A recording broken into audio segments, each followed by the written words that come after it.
The text came at midnight. Just one line, stripped of warmth. This year, just your sister's family. I stared at the screen, my chest hollow. Not even a phone call, not even an excuse. Just a dismissal, like I was an afterthought. For years, I bent myself small to fit into the corner of my father's affection. But that night, clarity settled in. I would not beg for a seat at his table. I would build my own, and I would make sure he saw it. It wasn't always this way.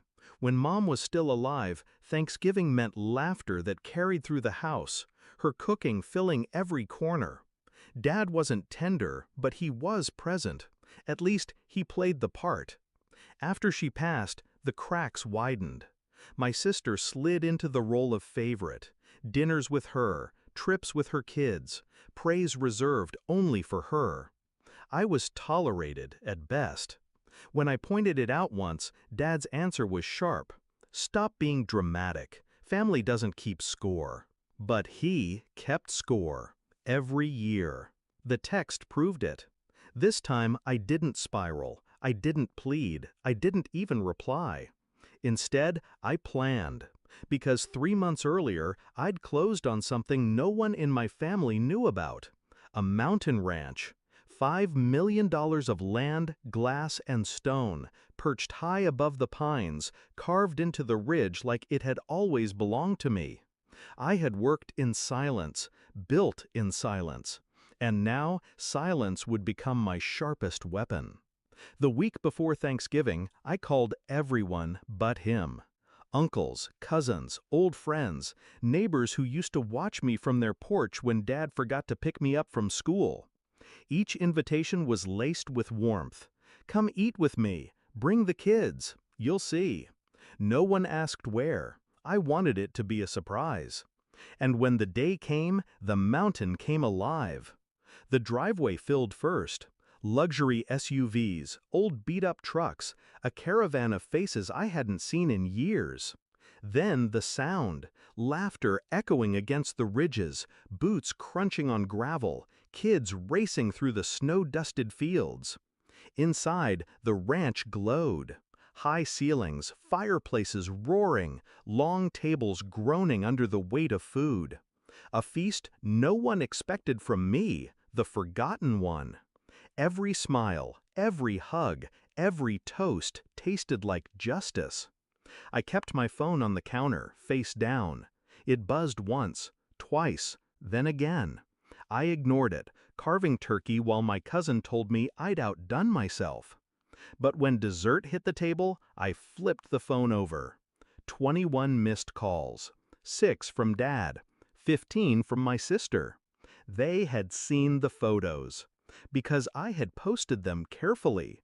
Not brash, not boastful, just images of a family gathered around my table.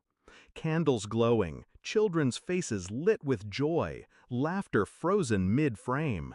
The kind of Thanksgiving my mother would have wanted.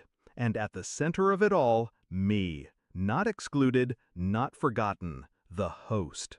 The messages poured in after. From my sister, "Why would you do this without telling us?" From Dad, "Call me back now." I didn't. I waited until the night wound down, until every guest left full and smiling, until the ranch fell into silence again. Then I called him. He answered on the first ring. His voice was sharp, edged with fury. "You went behind my back. You humiliated us." I let his words hang in the air, then cut them down with one sentence. "You told me not to come." I listened. Silence. Then, for the first time in years, his voice cracked.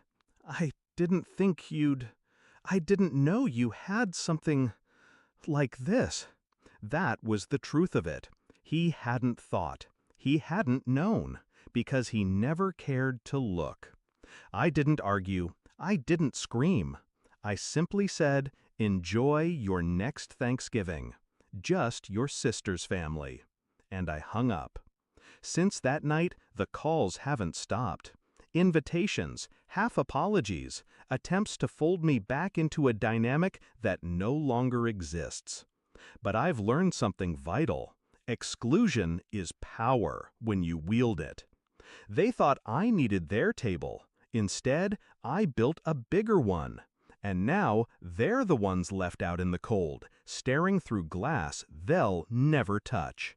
I don't need his approval anymore. I don't crave his place at the head of the table. I am the head of mine. And every Thanksgiving forward, when the laughter fills these walls, I'll remember that text. This year, just your sister's family. The moment he closed the door, and I realized I was free.